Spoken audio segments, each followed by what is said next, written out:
puede hacerlo también. Bueno, vamos a continuar. Ya una vez que tenemos la perspectiva que nos ha mencionado Magdalena García, vamos a continuar. Queremos escuchar ahora la parte de la investigación. En ese sentido, tenemos como invitada a dos especialistas, ¿sí?, que han trabajado a nivel de investigación académica en el tema de la violencia escolar, ¿sí? Entonces vemos en parte del debate que es necesario escuchar qué hace, por ejemplo, una institución como el Politécnico y qué está haciendo, qué está proponiendo. Vimos a Susana Ocaña que nos presentó esto. Enseguida vimos la perspectiva desde fuera. De alguna manera sociedad civil y ONGs están representados en lo que nos mencionaba Magdalena García. Queremos escuchar ahora a los académicos y sobre todo con el estudio que han presentado. Quiero introducir a Claudia Lucy Saucedo, presentárselas. Es psicóloga, doctora en ciencias, cursó la maestría en ciencias en la especialidad de investigaciones educativas en el Departamento de Investigación Educativa del CINVESTAP, del Instituto Politécnico Nacional.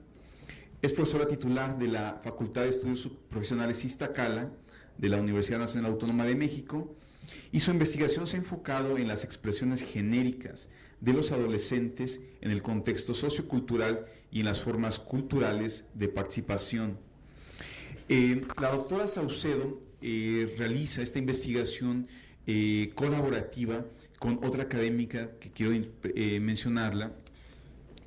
Participa en uno de los capítulos del libro que presentamos después de esta mesa de discusión, y es la doctora Juana María Mejía Hernández, quien es doctora en ciencias con especialidad en investigación educativa en el DIE, Departamento de Investigación Educativa del CINVESTAP.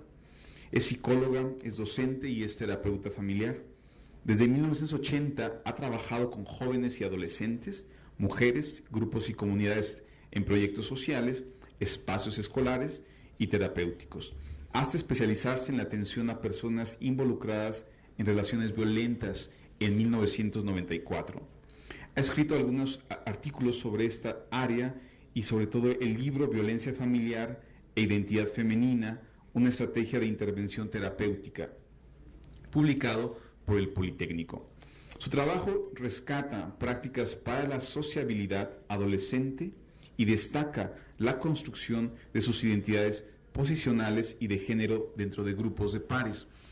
Ustedes verán en el libro que, repito, después presentamos a las 12.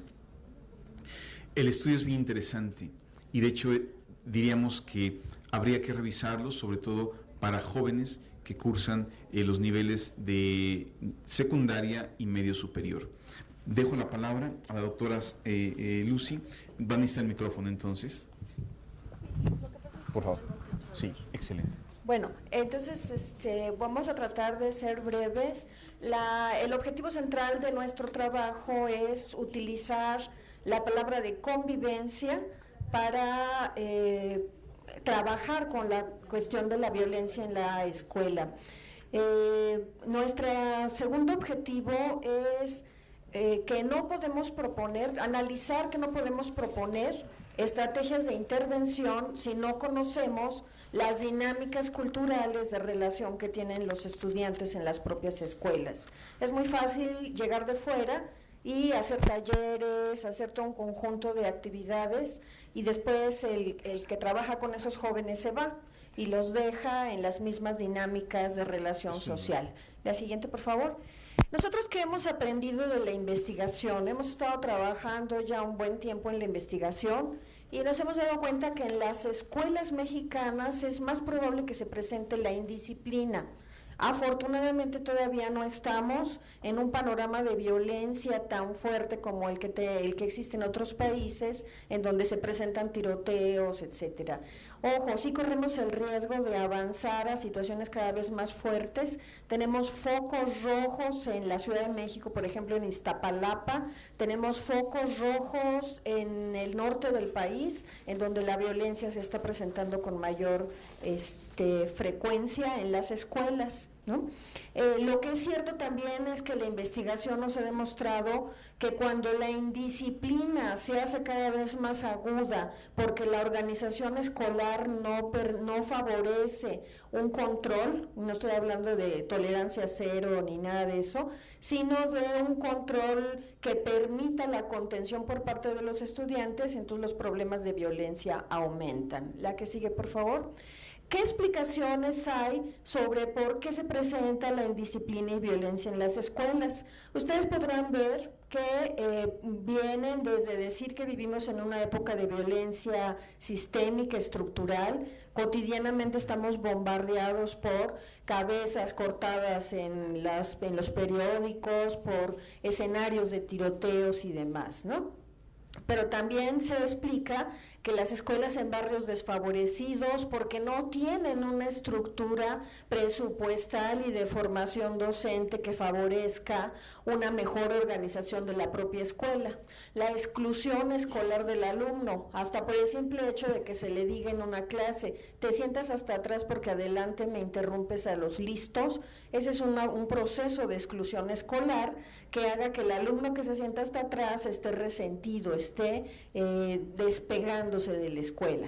Y bueno, todas estas explicaciones están fundamentadas en grandes investigaciones que se han hecho. La siguiente, por favor.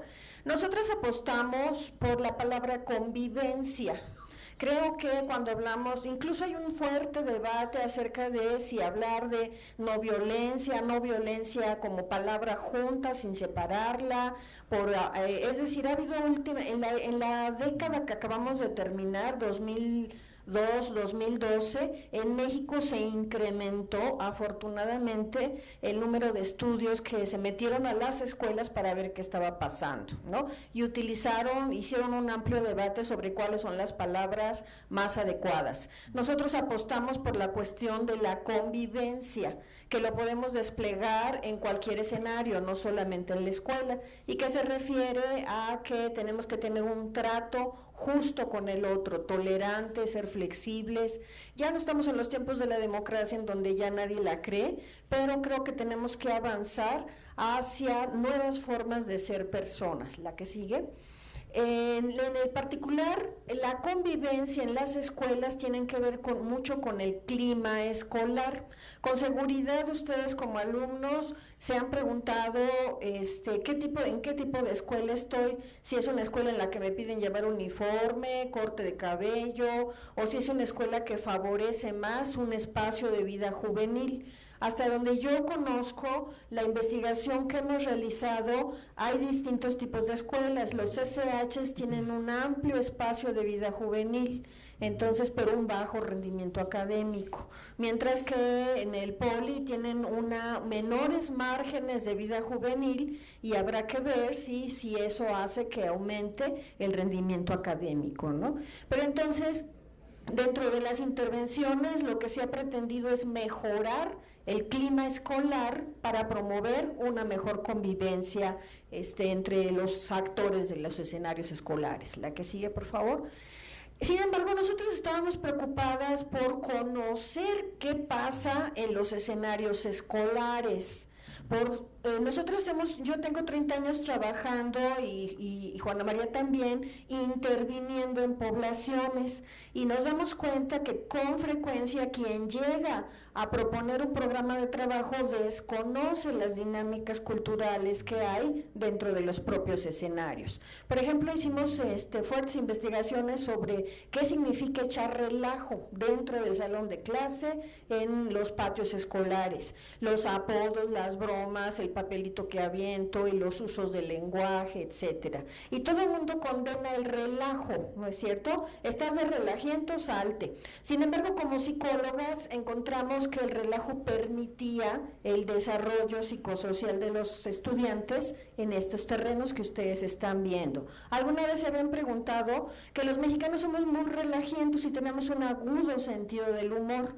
Para tener eso tenemos que tener la capacidad del uso lingüístico, de razonamiento, de antecederse, de percepción, etcétera. Entonces, algo que puede ser visto como una acción de indisciplina, nosotros la identificamos como una como zonas de desarrollo por parte de los estudiantes. De igual manera, la que sigue, por favor, las chicas. En el caso de las chicas, Juana María hizo su investigación con chicas que se peleaban entre ellas, la mirada de barrida, el vivoreo, el excluir a la compañera. Nadie de ustedes conoce esos términos, ¿verdad? Entonces, estos términos, fíjense, son categorías que Juana María identificó y que no son solamente de la ciencia, sino son de lo que los jóvenes, las chicas hacen, ¿no? Pero entonces se les castigaba y se les hacía suspensiones, se les ponían reportes, pero Juana María dijo, pero a ver, ¿por qué lo están haciendo? Y entonces encontramos que había procesos. Las chicas podían pasar de una fuertísima amistad a pelearse por quítame estas pajas, ¿no?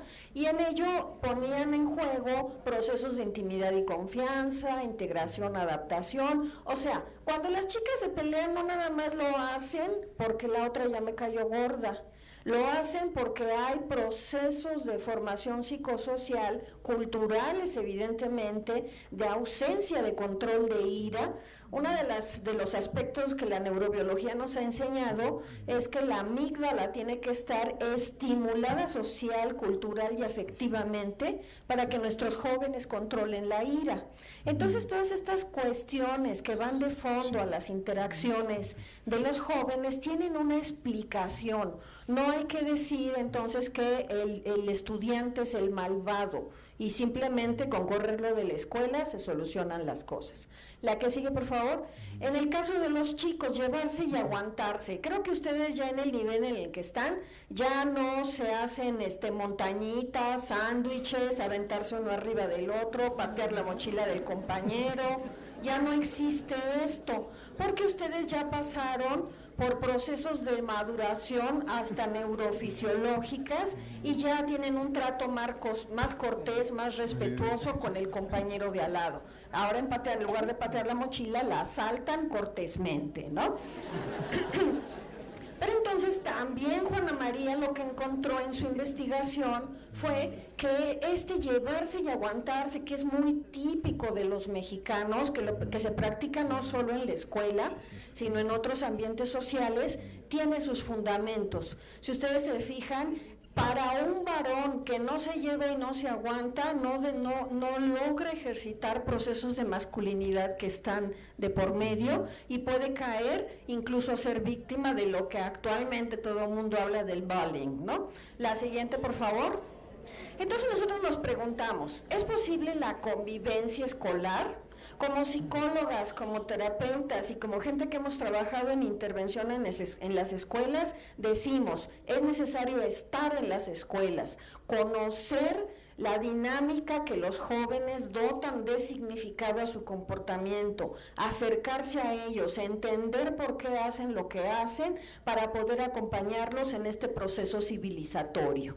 Conocer qué lógica tiene las luchitas, las miradas de barrida, las peleas graves, etcétera. La que sigue, por favor. Y bueno, estamos en una época en la que se están creando nuevas subjetividades. Acá volvemos al mencionado término bullying, que todo el mundo dice, me hace bullying, ya me vio feo, me hace bullying, ¿no? Eso no existe. El bullying tiene características muy particulares. Mejor digan, no está siendo civilizado conmigo, ¿verdad?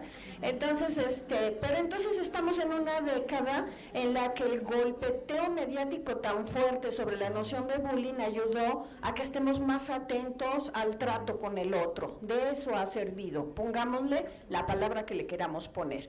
Por último, no me acuerdo, está la cuestión de formar docentes en y para una cultura de convivencia escolar. No sirve mucho, sirve de mucho, pero hay que sostener esta intervención de los agentes externos que llegamos a las escuelas, porque yo también soy agente externa, llego de la UNAM, pero es necesario que los que lleguemos dotemos de elementos a los alumnos, a los profesores, para que ayuden a una convivencia escolar.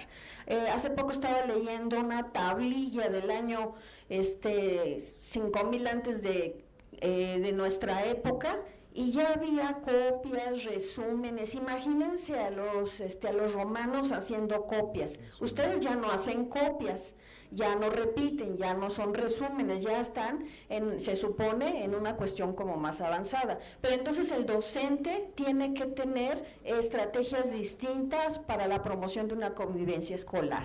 Y nos pasamos a la última. Bueno, este es muy importante, no sé por qué la quiero borrar. En todos los procesos de investigación e intervención que nosotras identificamos, el estudiante pide hablar, pide que se le escuche, pide que se le tome en cuenta. Eso es algo por lo cual ustedes tienen que apostar. Y la siguiente. Finalmente, esta es nuestra postura: entrenar por la cultura para la paz, la convivencia, y no solamente en contenidos, ejercicios, folletos, talleres, sino que hay que estar continuamente como los adultos responsables del proceso civilizatorio de ustedes, acompañarlos, empezar por nosotros mismos, porque tenemos en muchas escuelas una planta envejecida de profesores. Nosotras también somos ya medio ruconas, y estamos, ya nos están pidiendo muchos docentes jóvenes.